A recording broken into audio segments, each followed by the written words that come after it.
चलो अब सब लोग ध्यान दोगे। आज की क्लास में क्लास 12th स्टार्ट कर रहा हूँ, ठीक है। क्लास 12th का आपका फर्स्ट चैप्टर है इलेक्ट्रिक चार्ज एंड फील्ड। अब जो बच्चे 12th को ध्यान से पढ़े होंगे उनको पता होगा कि इस चैप्टर को ख़त्म करने में 1 महीना लगता है, लेकिन आपको 1 दिन में इस चैप्टर को ख़त्म भी करवाया जाएगा और क्वेश्चन भी करवाया जाएगा। इसलिए आपको सुनना है ध्यान से, और मैं किसी से बीच में कुछ भी पूछ सकता हूँ, इसलिए ध्यान से सुनना है, ठीक है। तो सबसे पहले इलेक्ट्रिक चार्ज एंड फील्ड में सबसे पहले हम लोग समझेंगे चार्ज क्या होता है। ये आप लोग जानते हैं, डिटेल क्लास में बताया जाता है कि चार्ज क्या होता है। तो सबसे पहले इसमें जो पहला कॉन्सेप्ट आता है आपका क्वांटाइजेशन ऑफ चार्ज। तो क्वांटाइजेशन ऑफ चार्ज में जो पहला फार्मूला है Q बराबर प्लस माइनस NE। इसमें आपका E क्या है, इलेक्ट्रॉन। तो इलेक्ट्रॉन पे चार्ज क्या होता है 1.6 इंटू 10 की पावर माइनस 19 कूलम, ये सबको पता है, ठीक है। Q क्या है आपका टोटल चार्ज, N की वैल्यू हमेशा इंटीजर लेना होता है, तो N की वैल्यू 1 2 3 से स्टार्ट होगा, ठीक है। तो Q बराबर प्लस माइनस NE आप याद रखोगे, ठीक है। अगर एडिटिविटी ऑफ चार्ज की बात करें तो इसमें क्या करेंगे, मान लो 2 चार्ज दिया है तो चार्ज दोनों चार्ज को मैं ऐड करके टोटल चार्ज निकाल सकता हूँ। ध्यान रखना है कि दोनों का यूनिट क्या हो, सेम हो, सेम यूनिट होगा तभी दोनों को ऐड कर सकता हूँ। नेक्स्ट पॉइंट है रीडिस्ट्रीब्यूशन ऑफ चार्ज। तो रीडिस्ट्रीब्यूशन ऑफ चार्ज का मतलब है कि मान लो एक स्फीयर है जिसका रेडियस r है और इस पे चार्ज q1 है, और इसका रेडियस, इस पे चार्ज q2 है, इसका रेडियस r है। तो अगर q डैश निकालेंगे तो दोनों चार्ज को ऐड करके 2 से डिवाइड कर देंगे तो हमारा q डैश यानी charge on each cell after redistribution पता चल जाएगा। इसके बाद आपको चार्ज डेंसिटी के बारे में पता होना चाहिए। तो पहला है linear charge density. Linear charge density का मतलब है कि चार्ज पूरे लेंथ में कितना डिस्ट्रीब्यूटेड है, तो इसको मैं लेमडा से डिनोट करूंगा। तो लेमडा बराबर हो जाएगा Q/L। तो लीनियर चार्ज डेंसिटी का फॉर्मूला क्या हो गया, Q/L। यूनिट की बात करिए तो चार्ज का यूनिट आप लोग कूलम जानते, और लेंथ का मतलब क्या हो गया, मीटर। तो लीनियर चार्ज डेंसिटी का यूनिट क्या हो जाएगा, कूलम पर मीटर। अगर सरफेस चार्ज डेंसिटी की बात करें तो इसमें एरिया का कॉन्सेप्ट आएगा, तो इसको सिग्मा से डिनोट करेंगे। तो सिग्मा बराबर हो जाएगा Q/A। यूनिट की बात करें तो कूलम, एरिया के कारण मीटर पर मीटर स्क्वायर। अगर वॉल्यूम चार्ज डेंसिटी की बात करें तो रो आ जाएगा, यानी कितने वॉल्यूम में चार्ज डिस्ट्रीब्यूटेड है। तो रो बराबर क्या हो जाएगा, Q/V। यूनिट की बात करें तो कूलम पर मीटर क्यूब। यहाँ पर सबका मतलब आपको पता होगा ही। Q का मतलब होता है टोटल चार्ज, L का मतलब लेंथ, V का मतलब वॉल्यूम, और A का मतलब क्या था, एरिया था, ठीक है। इसके बाद अगर हम आगे आए तो देखो जो ऊपर रीडिस्ट्रीब्यूशन ऑफ चार्ज समझाया गया था वही है।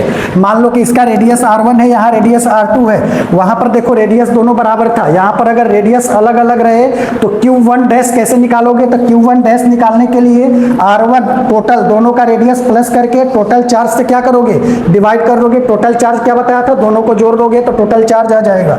ऐसे ही Q2 डैश निकालोगे तो R2 लोगे और R1 plus R2 total charge से क्या करोगे, मल्टीप्लाई कर दोगे। तो स्पेशल केस है, अगर R1 R2 बराबर हुआ तो Q1/Q2/2 हो जाएगा, जो कि आपको मैंने बताया था, ठीक है। अगर Q1 डैश अपॉन में Q2 डैश का रेशियो बोलेगा तो दोनों के स्फीयर के मतलब R1 अपॉन में R2 के बराबर हो जाएगा। ये भी अपने माइंड में आप रख सकते हो, ठीक है। नेक्स्ट आए तो कूलम्स लॉ। कूलम्स लॉ के बारे में सब लोग जानते हो, जैसे हम लोगों ने ग्रेविटेशनल में न्यूटन्स लॉ ऑफ ग्रेविटेशन पढ़ा था, वैसे ही यहाँ पर कूलम्स लॉ पढ़ेंगे। तो कूलम्स लॉ में जैसे वहां पर मास था तो मास वहां पर सिर्फ अट्रैक्टिव हो रहा था, लेकिन यहाँ पर चार्ज है तो चार्ज आपका अट्रैक्टिव होगा एज वेल एज क्या होगा, रिपल्सिव होगा। तो यहाँ पर मान लो पहला चार्ज Q1 है, दूसरा चार्ज Q2 है, दोनों के बीच का डिस्टेंस क्या है, r है। तो अगर यहाँ पर F12 फोर्स इधर, F21 फोर्स इधर वेक्टर फॉर्म में रहेगा तब।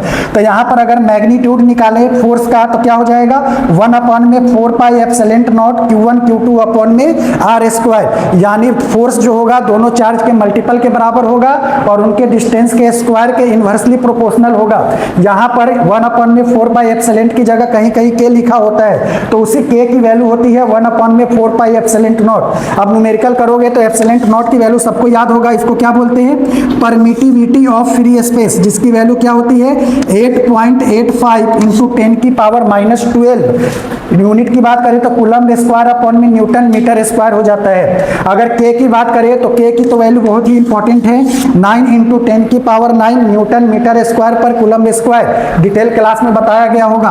अब यहाँ पर मान लो कि किसी मीडियम में ले जाते हैं, जैसे फोर्स वहाँ पर ग्रेविटेशनल फोर्स मीडियम पे डिपेंड नहीं कर रहा था, लेकिन कूलम्स लॉ क्या होगा, मीडियम पे डिपेंड करेगा। तो मान लो कि एयर में इसके पास फोर्स AIR है, लेकिन मीडियम में ले जाओगे तो मीडियम में मान लो कि उसका डाई इलेक्ट्रिक कांस्टेंट K है, तो मीडियम में फोर्स क्या हो जाएगा, कम हो जाएगा। याद रखना, अगर एयर में जितना फोर्स है मीडियम में ले जाओगे तो फोर्स कम हो जाता है। कितने से कम होगा, जितना डाई इलेक्ट्रिक कांस्टेंट दिया होगा उससे डिवाइड कर दोगे तो फोर्स पता चल जाएगा। K लिखा रहता है, कहीं कहीं एप्सिलॉन R लिखा रहता है, तो इसका मतलब क्या समझोगे, dielectric constant of the medium. ठीक है, इसके बाद अगर आओगे तो नेक्स्ट है Coulomb's law in vector form. तो वेक्टर फॉर्म में क्या होगा, मान लो कि एक चार्ज Q1 Q2 है, दोनों के बीच का डिस्टेंस R है, यहाँ से ओरिजिन से इसका कोऑर्डिनेट R1 है R2 है, तो वेक्टर फॉर्म में सिर्फ ये याद रखना है F12, यानी यहाँ 12 है तो R1 माइनस R2 आ जाएगा, इस पे पावर 3 रहेगा, K Q1 Q2 अपन में R की पावर 3, जैसे हम लोगों ने न्यूटन्स लॉ में देखा था। ऐसे ही F21 है तो R की पावर 3 21 है तो R2 माइनस R1 हो जाएगा। इसके बाद अगर आगे जाओगे तो सबको पता है कि प्लस प्लस चार्ज होगा तो क्या करेगा, रिपेल करेगा। अगर सेम चार्ज है तो क्या करेगा, रिपेल करेगा। तो सेम चार्ज है तो एक दूसरे को क्या कर रहा है, रिपेल कर रहा है। माइनस माइनस है तो एक दूसरे को रिपेल कर रहा है। लेकिन अगर डिफरेंट चार्ज है, एक प्लस है दूसरा माइनस है, तो ये एक दूसरे को क्या करेगा, अट्रैक्ट करेगा। माइनस प्लस है, एक दूसरे को क्या कर रहा है, अट्रैक्ट कर रहा है। तो याद रखना, सेम चार्ज क्या करता है, अट्रैक्ट रिपेल करता है, और अलग अलग चार्ज तो क्या करता है, अट्रैक्ट करता है। ठीक है, इसके बाद properties of electric field lines पढ़ेंगे। तो इलेक्ट्रिक फील्ड लाइंस प्रॉपर्टी से आपके एग्जाम में क्वेश्चन बन जाते हैं। तो सबको पता होगा कि स्टार्ट कहाँ से होता है electric field lines, positive charge से, और जाता कहाँ पे है, नेगेटिव चार्ज में। तो वही चीज लिखा हुआ है, start from positive charge and and on negative charge. तो हमेशा electric field lines positive charge से निकलेगा और नेगेटिव चार्ज की तरफ जाएगा। दूसरा पॉइंट है कि नेवर इंटरसेक्ट ईच अदर, मतलब इलेक्ट्रिक फील्ड लाइंस जो होता है एक दूसरे को इंटरसेक्ट कभी नहीं करेगा। अगर ऐसा करेगा तो इलेक्ट्रिक फील्ड लाइंस के दो डायरेक्शन आ जाएंगे, दो डायरेक्शन पॉसिबल नहीं है। इसलिए याद रखना, electric field lines never intersect each other, ये पॉइंट याद रखिएगा। नेक्स्ट है third point, always perpendicular to the conducting surface. मान लो कोई सरफेस है जो कि कंडक्टिंग है, तो इलेक्ट्रिक फील्ड लाइंस उस पर हमेशा क्या करेगा, 90 डिग्री का एंगल बनाएगा। या मान लो कि ये कोई कंडक्टिंग सरफेस है, यहाँ से इलेक्ट्रिक फील्ड लाइंस जा रहा है, तो इस पे कितने डिग्री का एंगल बनाएगा, 90 डिग्री का एंगल बनाएगा। ये भी आप याद रखोगे। फोर्थ पॉइंट है कि इलेक्ट्रिक फील्ड लाइंस जो होगा, या electric field lines directly proportional क्या होगा, इलेक्ट्रिक फील्ड लाइन डेंसिटी के। कहने का मतलब जहां पर इलेक्ट्रिक फील्ड लाइंस नजदीक होगा वहां पर इलेक्ट्रिक फील्ड का मैग्नीट्यूड क्या होगा, ज्यादा होगा। यानी यहां पर P पॉइंट पे EP ज्यादा होगा EQ से, क्योंकि यहां पर इलेक्ट्रिक फील्ड लाइंस दूर दूर है और यहां पर पास है, तो पास वाले के पास इलेक्ट्रिक फील्ड लाइंस का मैग्नीट्यूड ज्यादा होता है। पांचवा पॉइंट जाओगे तो ये नेवर फॉर्म क्लोज लूप, मतलब ये क्लोज लूप को फॉर्म नहीं करता है, कंजर्वेटिव फोर्स है, पहले से पता है आपको। 6 पॉइंट है, Q जो है यानी चार्ज जो होगा डायरेक्टली प्रोपोर्शनल होगा नंबर ऑफ फील्ड लाइंस के, यानी जहां से नंबर ऑफ फील्ड लाइंस ज्यादा निकलेंगे वो क्या होगा, उसका मैग्नीट्यूड ज्यादा होगा। अगर इसकी बात करें तो देखो, बाहर की तरफ जा रहा है इसका मतलब ये पॉजिटिव चार्ज है, अंदर की तरफ आ रहा है इसका मतलब ये नेगेटिव चार्ज है, लेकिन बात कर रहे हैं मैग्नीट्यूड की। तो देखो Q2 में से इलेक्ट्रिक फील्ड लाइंस ज्यादा है, तो इसलिए Q2 का मैग्नीट्यूड Q1 से क्या हो जाएगा, ज्यादा हो जाएगा। ठीक है, इसके बाद जाए तो देखो चार्ज ऑन पेंडुलम से एक क्वेश्चन कभी कभी बन जाता है ना, कभी कभी बनता है, फिर भी इसलिए मैं बता दे रहा हूं क्या करना है इसमें। देखो ये डिराइव करके बताया है क्या है डेरिवेशन, तो इसमें बस ये याद रखना कि जो डिस्टेंस होगा R की पावर 3 वो दोनों चार्ज के मल्टीपल के डायरेक्टली प्रोपोर्शनल होगा, बस आपको ये पता होना चाहिए। अगर लेंथ की बात करें, अगर मान लो ये लेंथ दिया है तो जो R की पावर 3 होगा वो डायरेक्टली प्रोपोर्शनल होगा L के, बस इतना याद रखना। नेक्स्ट है, मान लो कि ये पेंडुलम है, यहाँ पर दो चार्ज है, अब इस पेंडुलम को आप क्या कर रहे हो, किसी मीडियम में ले जा रहे हो। मान लो कि वो मीडियम है जिसका डेंसिटी क्या है, सिग्मा है, तो के क्या हो जाएगा, के हो जाएगा रो अपॉन में रो माइनस सिग्मा, बस आपको ये याद रखना है। ठीक है, नेक्स्ट अगर आओगे तो नेक्स्ट है आपका electric field inside a dielectric medium. तो डाई इलेक्ट्रिक मीडियम की बात करें तो यहाँ पर देखो इलेक्ट्रिक फील्ड लाइंस देखो फोर्स हो या इलेक्ट्रिक फील्ड लाइंस हो, डाई इलेक्ट्रिक मीडियम में ले जाने के बाद कम हो जाता है। फोर्स हो चाहे इलेक्ट्रिक फील्ड लाइंस हो, डाई इलेक्ट्रिक मीडियम में ले जाने से कम हो जाता है। तो अगर ई नेट निकाले तो क्या करेंगे, जो ओरिजिनल है उसमें डाई इलेक्ट्रिक कांस्टेंट से क्या करेंगे, डिवाइड कर देंगे। तो ई नेट क्या आ जाएगा, ई बाई के। तो ई नेट की वैल्यू क्या हो जाएगा, पहले से जो ई था माइनस ई इंड्यूस्ड, कितना इलेक्ट्रिक फील्ड इंड्यूस्ड हुआ है। तो अगर ई इंड्यूस्ड निकालेंगे तो माइनस है, तो इधर आके प्लस हो जाएगा, ये आके इधर माइनस। तो ई माइनस ई नेट की वैल्यू रखोगे ई बाई के, कॉमन लोगे तो ई इंड्यूस्ड बराबर आ जाएगा ई ब्रैकेट में 1 माइनस 1 अपॉन में के। ये आपको पता होना चाहिए, ये तो बहुत ही ज्यादा इंपॉर्टेंट है, इससे हर एक दो साल पे नीट में क्वेश्चन पूछते रहता है। ये क्या है, इक्विलिब्रियम ऑफ चार्ज। तो इक्विलिब्रियम ऑफ चार्ज में मान लो Q1 एंड Q2 दो लाइक चार्ज है। लाइक चार्ज का मतलब ये प्लस होगा तो ये भी प्लस होगा, ये माइनस होगा तो ये भी माइनस होगा। तो आपसे कहेगा कि जो तीसरा चार्ज Q है वो कहाँ पे रखे कि ताकि ये क्या रहे, इक्विलिब्रियम में रहे। इक्विलिब्रियम का मतलब ना तो ये इधर है ना तो ये इधर है, मतलब एक दूसरे को रिपेल या अट्रैक्ट ना करे। तो उस केस में कितने डिस्टेंस पे रखे, तो x का डायरेक्ट फॉर्मूला याद रखोगे, √Q1 अपॉन में √Q1 प्लस √Q2 और जो टोटल लेंथ दिया होगा उससे मल्टीप्लाई कर दोगे। रेगुलर क्लास में इस पे क्वेश्चन करवाया जाता है, अभी मैं क्वेश्चन करवाऊंगा तो 2-3 क्वेश्चन इस पे भी लाया हूं, तो ये बात आप याद रखोगे। अगर अनलाइक चार्ज होगा तो अनलाइक चार्ज में एक प्लस होगा तो दूसरा माइनस होगा। तो उस केस में याद रखना लेंथ L है तो जो तीसरा चार्ज होगा उसको बीच में नहीं रखेंगे, बीच में रखोगे तो इक्विलिब्रियम में नहीं रहेगा। तो या तो Q1 की तरफ होगा या तो Q2 की तरफ होगा। डिसाइड कैसे करेंगे, जिधर चार्ज कम होगा उसी की तरफ क्या करेंगे, तीसरे वाले चार्ज को रखेंगे। तो इसमें कितने डिस्टेंस पे रखेंगे, तो x बराबर हो जाएगा √ छोटा वाला चार्ज यानी Q2 की तरफ रखे अपॉन में बड़े वाले चार्ज में से छोटे वाले चार्ज को माइनस कर देंगे, √Q1 माइनस Q2 और लेंथ से मल्टीप्लाई कर देंगे। जो बच्चे रेगुलर क्लास में 12th में, मेरे को याद है मैं 1 महीने में ये चैप्टर खत्म किया था, तो उन बच्चों को पता होगा कि इस पे मैंने क्वेश्चन करवाया होगा, पता है ना, क्वेश्चन करवाया था ना इस पे। हाँ ठीक है। अब यहाँ पर वही चीज दिया है, मॉड Q1 ग्रेटर देन क्या है, Q2 है। अब इलेक्ट्रिक फील्ड क्या होता है वो समझोगे। इलेक्ट्रिक फील्ड लाइंस के बारे में पढ़ लिए। अब इलेक्ट्रिक फील्ड, तो इलेक्ट्रिक फील्ड का SI यूनिट क्या होता है, न्यूटन्स पर कूलम, और कहीं कहीं वोल्ट पर मीटर भी होता है, याद रखना। तो इलेक्ट्रिक फील्ड होता है F अपॉन में Q। तो इलेक्ट्रिक फील्ड किसी पॉइंट की वजह से फॉर्मूला क्या हो जाएगा, KQ अपॉन में R², के जानते हो 1 अपॉन में 4πε0 होता है। डायमेंशन कभी कभी पूछ लेता है तो डायमेंशन माइंड में रखना, mLT की पावर -3 A की पावर -1, ठीक है। अब देखो ये E इनवर्सली, मतलब इसका ग्राफ कैसे बनेगा, तो जब भी इनवर्सली रिलेशन होगा ग्राफ हाइपरबोला की तरह जाता है। यानी अगर कहेगा इलेक्ट्रिक फील्ड लाइंस का ग्राफ, इलेक्ट्रिक फील्ड का ग्राफ कैसा होगा, किसी पॉइंट चार्ज की वजह से, तो ग्राफ आपको ये पता होना चाहिए, ठीक है। अगर सुपरपोजिशन की बात करें तो मान लो कि इलेक्ट्रिक फील्ड ये है, दूसरा इलेक्ट्रिक फील्ड ये है, तो इलेक्ट्रिक फील्ड क्या होता है, वेक्टर क्वांटिटी होता है। तो मान लो ये दोनों एंगल थीटा पे है, तो ई नेट कैसे निकालेंगे, वेक्टर आप लोग जानते हो, वेक्टर कैसे करते हैं, पहले का मैग्नीट्यूड, पहले का स्क्वायर प्लस दूसरे का square plus 2E1 E2 cos theta, ये वेक्टर से आप लोग अच्छी तरह से जानते हो। अब डायरेक्शन क्या होता है इलेक्ट्रिक फील्ड का, तो अगर प्लस होगा तो मतलब बाहर की तरफ जाएगा, बाहर अवे होगा, अगर माइनस होगा तो टूवर्ड्स मतलब माइनस की तरफ। तो प्लस का मतलब बाहर की तरफ, माइनस का मतलब अंदर की तरफ। अगर फोर्स इलेक्ट्रिक, देखो E बराबर F/Q है, तो अगर इलेक्ट्रिक फोर्स का फॉर्मूला क्या हो जाएगा, चार्ज इनटू इलेक्ट्रिक फील्ड यानी QE। अब यहाँ पर इलेक्ट्रिक फील्ड का डायरेक्शन ये है, प्लस चार्ज है, तो प्लस चार्ज की वजह से इलेक्ट्रिक, मतलब प्लस चार्ज की वजह से इलेक्ट्रिक फील्ड बाहर की तरफ जाएगा, तो दोनों सेम डायरेक्शन में है, तो F बराबर +QE हो जाएगा। अब देखो इलेक्ट्रिक फील्ड इधर है, माइनस इधर है, तो ये इधर की तरफ जाएगा, तो F बराबर यहाँ पर अगर मैग्नीट्यूड वाइज बात करें तो यहाँ पर QE होगा, लेकिन साइन वाइज बात करें तो F बराबर -QE हो जाएगा। इसके बाद अगर आओगे तो time period of charge pendulum in an electric field, ये रेगुलर क्लास में नहीं पढ़ाया जाता, लेकिन इस स्लाइड में इसलिए लाया हूं कि इससे भी क्वेश्चन बन सकता है, ठीक है। तो सुन लो, सिर्फ है क्या, कभी कभी बनता है question. Time period of charge pendulum an electric field, तो टाइम पीरियड का फॉर्मूला सबको पता है, 2π√L/g होता है। तो यहाँ पर क्या है, मान लो कि ये चार्ज Q है, नीचे की तरफ मान लो इसका मास m है, तो mg लगेगा, इलेक्ट्रिक फोर्स QE लग रहा है। तो यहाँ पर अगर इलेक्ट्रिक फील्ड का डायरेक्शन ऊपर की तरफ है, ऊपर की तरफ, तो यहाँ पर L/g की जगह g में से क्या माइनस कर देंगे, QE/m को माइनस कर देंगे। अगर इलेक्ट्रिक फील्ड की डायरेक्शन नीचे की तरफ है तो g इफेक्टिव क्या हो जाएगा, g + QE/m।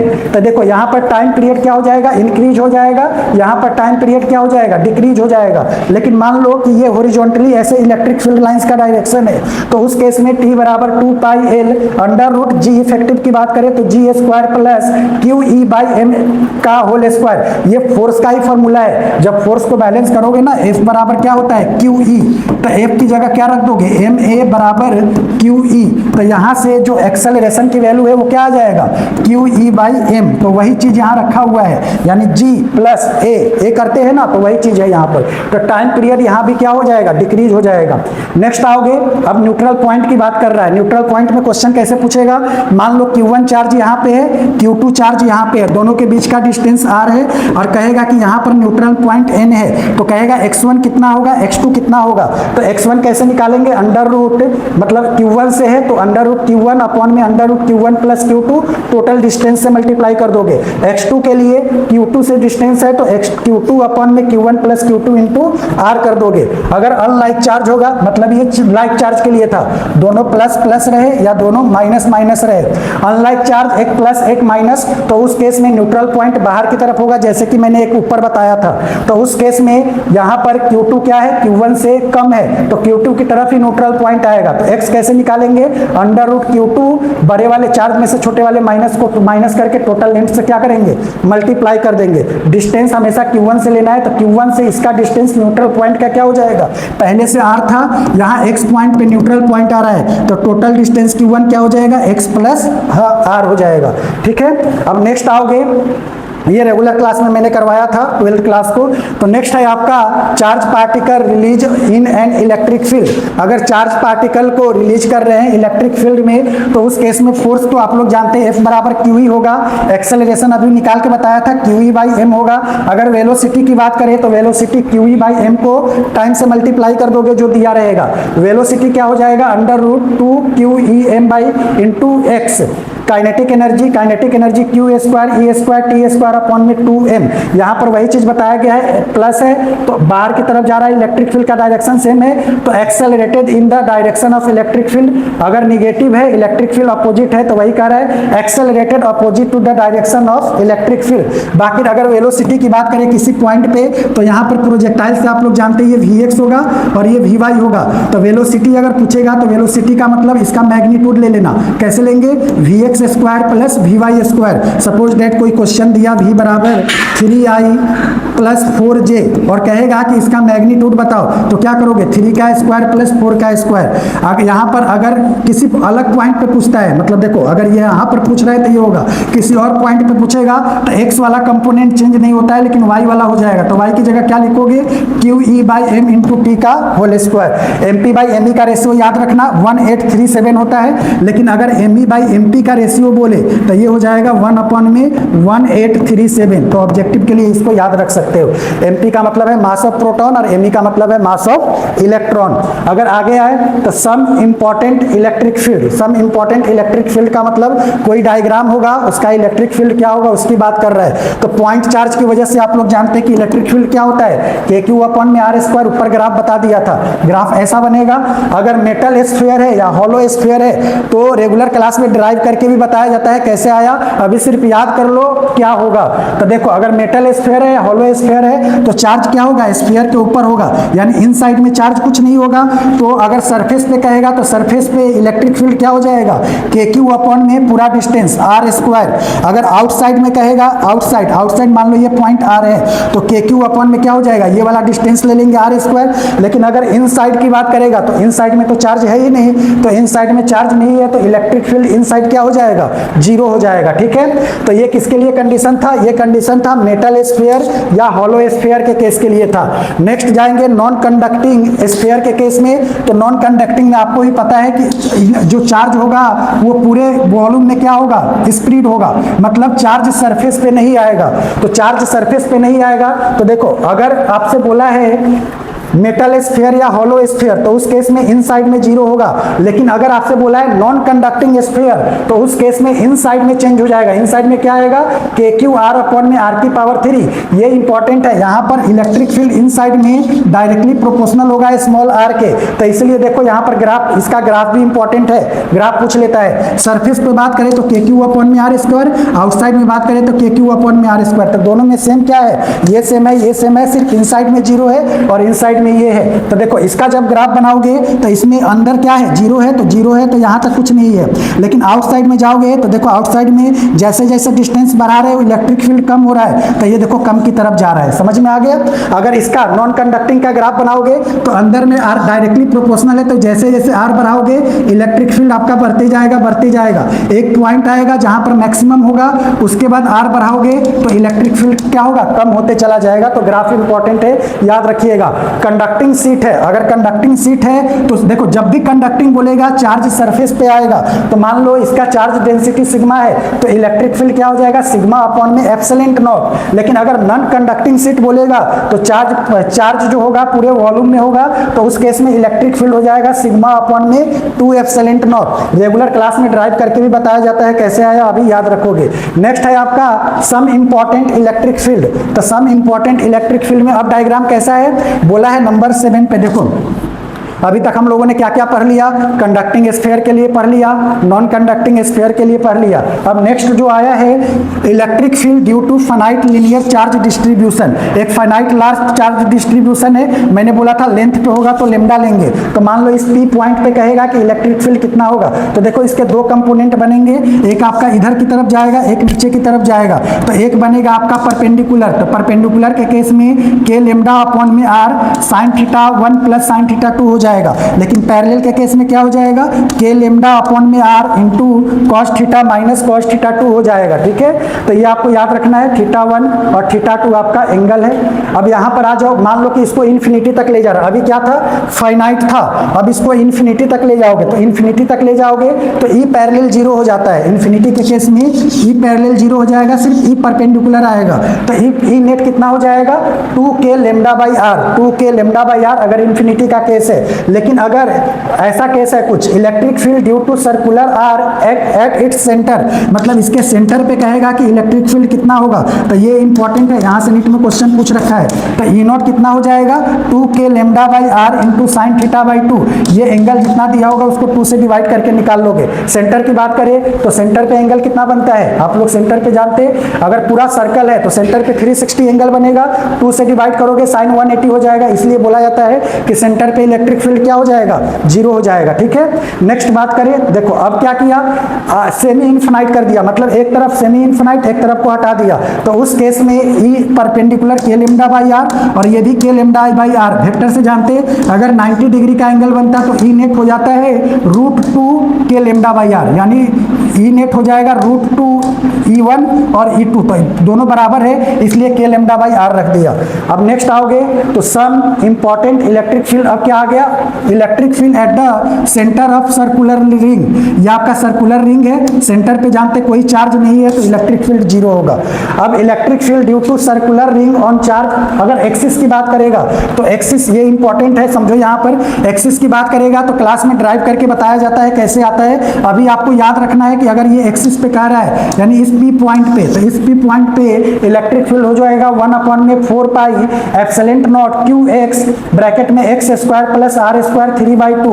अगर 4a लॉन्ग डिस्टेंस की बात कर रहा है तो लॉन्ग डिस्टेंस के केस में जो आपका x होगा वो r से बहुत ज्यादा हो जाएगा, तो ये पॉइंट चार्ज की तरह ही ट्रीट होगा। तो जो पॉइंट चार्ज का इलेक्ट्रिक फील्ड होगा वही होगा E बराबर के क्यू अपॉन में एक्स स्क्वायर, के की जगह रख दिया है 1 अपॉन में 4 पाई एप्सिलॉन नॉट। कभी कभी पूछ लेता है कि जो अगर ये एक सर्कुलर रिंग है तो सर्कुलर रिंग में x की किस वैल्यू पे इलेक्ट्रिक फील्ड मैक्सिमम होगा, तो x की वैल्यू r/√2 पे इलेक्ट्रिक फील्ड क्या होगा, मैक्सिमम होगा। तो ये चीज याद रखना। और मैक्सिमम इलेक्ट्रिक फील्ड कितना होगा, तो मैक्सिमम इलेक्ट्रिक फील्ड होगा 2kq अपॉन में 3√3 इंटू आर स्क्वायर। नीट का पूछा हुआ क्वेश्चन है, जग जाओ और इसको याद ध्यान से देखो, x बराबर r/√2 पे इलेक्ट्रिक फील्ड मैक्सिमम होगा, मैक्सिमम इलेक्ट्रिक फील्ड क्या होगा 2kq अपॉन में 3√3 इंटू आर स्क्वायर। अब आगे जाओगे तो आगे आपका क्या है, बस जैसे पॉजिटिव के लिए वैसे ही निगेटिव के लिए है, तो x इक्वल टू r/√2 पे मैक्सिमम मैक्सिमम और x equal to minus r by root two पे मैक्सिमम।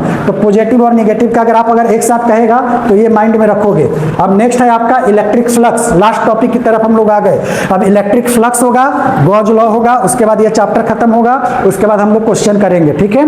तो इलेक्ट्रिक फ्लक्स क्या होता है? तो फ्लक्स क्या होता है? जैसे flux is proportional to total number of field lines passing through an area, मतलब इस एरिया से कितने इलेक्ट्रिक फील्ड लाइंस पास कर रहे हैं उसी को इलेक्ट्रिक फ्लक्स बोलेंगे। तो फ्लक्स का फॉर्मूला क्या हो जाएगा? Integral of E dot D S, यानी ई डॉट ए, ई का मतलब इलेक्ट्रिक फील्ड और ए का मतलब एरिया वेक्टर। तो यूनिट की बात करें तो इलेक्ट्रिक फील्ड का यूनिट क्या होता है? न्यूटन पर कूलम, एरिया का मतलब मीटर स्क्वायर, या वोल्ट पर मीटर, मीटर स्क्वायर करोगे तो वोल्ट मीटर भी होता है। अब यहाँ पर ये वेक्टर फॉर्म है तो फ्लक्स को कहीं कहीं ऐसा भी लिखा जाता है ई ए कॉस थीटा। रेगुलर क्लास में बताया जाता है फ्लक्स कब मैक्सिमम होगा, कब मिनिमम होगा, कब जीरो होगा। सुन लो, फ्लक्स कब मैक्सिमम होगा? जब थीटा क्या होगा? जीरो होगा। तो कॉस जीरो मैक्सिमम, तो फ्लक्स मैक्सिमम। 90 पे क्या होगा? फ्लक्स जीरो हो जाएगा। और 180 पे भी क्या, 180 पे क्या हो जाएगा? मिनिमम हो जाएगा। वही चीज बोला है जीरो फ्लक्स।